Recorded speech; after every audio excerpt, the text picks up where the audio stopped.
नमस्कार विद्यार्थी मित्रांनो, मी सीमा तुमचे सरस्वती गुरुकुल चॅनलवरती स्वागत करत आहे। आज आपण इयत्ता 8वी विषय मराठी यातील पहिला पाठ भारत देश महान या पाठाचा म्हणजेच या कवितेचा स्वाध्याय बघणार आहोत। या कवितेमध्ये आपल्याला कोणताही स्वाध्याय दिलेला नाही, तरी पण तुमच्या अधिकच्या सरावासाठी यावरती आधारित काही प्रश्न तयार केलेले आहेत, ज्याचा उपयोग तुम्हाला याचा सराव करण्यासाठी नक्कीच होईल। तर पाहूयात भारत देश महान या कवितेचा स्वाध्याय। प्रश्न पहिला आहे, रिकाम्या जागी योग्य शब्द लिहा। 1. हिमालयाची हिमशिखरे ती भारतभूच्या रिकामी जागा डोलती। रिकामी जागी योग्य शब्द कोणता येईल? शिरी, भारतभूच्या शिरी डोलती। दुसरा आहे, इतिहास नवा हा बलिदानाचा, शौर्याचा अन रिकामी जागा। पराक्रमाचा, रिकाम्या जागी योग्य शब्द येईल पराक्रमाचा। 3. समतेचा अन विश्वशांतीचा, जागवी रिकामी जागा। रिकाम्या जागी योग्य शब्द येईल राष्ट्राभिमान। 4. शौर्याने जे वीरची लढले, रणांगणी ते रिक्त स्थान झाले। तर रिकाम्या जागी शब्द येईल पावन झाले।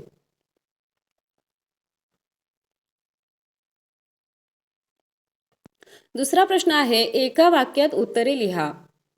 त्यामध्ये 1. भारत भूमीच्या मस्तकावर काय डोलत आहेत? उत्तर पाहूयात, भारत भूमीच्या मस्तकावर हिमालयाची हिमशिखरे डोलत आहेत। 2. कोणत्या नद्या आपल्या पवित्र पाण्याने भारतभूमीला अंघोळ घालत आहेत? उत्तर आहे, गंगा, यमुना व गोमती या नद्या आपल्या पवित्र पाण्याने भारतभूमीला अंघोळ घालत आहेत।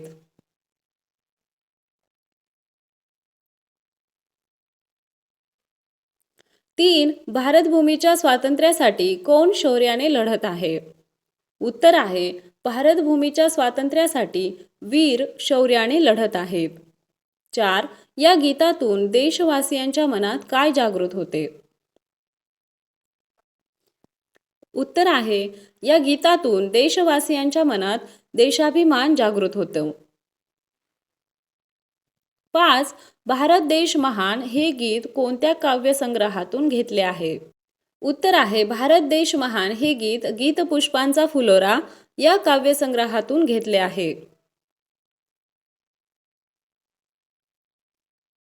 6वा प्रश्न आहे, भारत देश महान या गीतातून कोणता संदेश दिला आहे? उत्तर पाहूया, भारत देश महान या गीतातून समता व विश्वशांती ही मूल्ये जपण्याचा संदेश दिला आहे। 7वा प्रश्न आहे, भारत देश महान या गीताचे कवी कोण आहेत? तर याचं उत्तर आहे, भारत देश महान या गीताचे कवी माधव विचारे आहेत।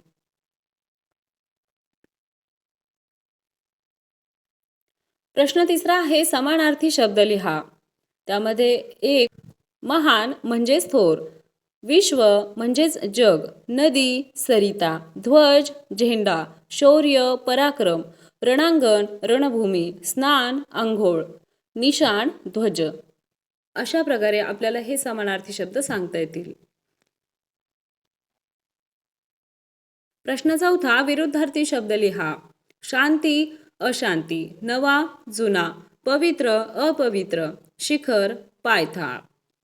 आले लक्षात? आशा आहे तुम्हाला सर्व प्रश्नांची उत्तरे समजली असतील। आपल्या चॅनलवरती सर्व विषयांच्या स्वाध्यायाचे व्हिडिओ अपलोड झालेले आहेत।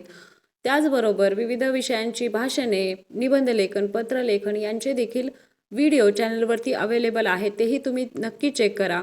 आणि प्रत्येक व्हिडिओच्या डिस्क्रिप्शन बॉक्समध्ये त्या विषयाच्या स्वाध्यायाच्या प्लेलिस्टची लिंक डिस्क्रिप्शन बॉक्समध्ये दिलेली आहे। त्यावरती जर क्लिक केलं तर पहिल्या पाठापासून ते शेवटच्या पाठापर्यंतचे सर्व व्हिडिओ तुम्हाला एकाच ठिकाणी मिळून जातील। आणि हा व्हिडिओ तुम्हाला कसा वाटला ते कमेंट करून नक्की सांगा। व्हिडिओ आवडला असेल तर व्हिडिओला लाईक करा, तुमच्या मित्रांना हा व्हिडिओ शेअर करा आणि सर्वात महत्त्वाचं म्हणजे चॅनलला सबस्क्राईब करा। भेटूया पुढच्या एका नवीन व्हिडिओमध्ये, तोपर्यंत धन्यवाद।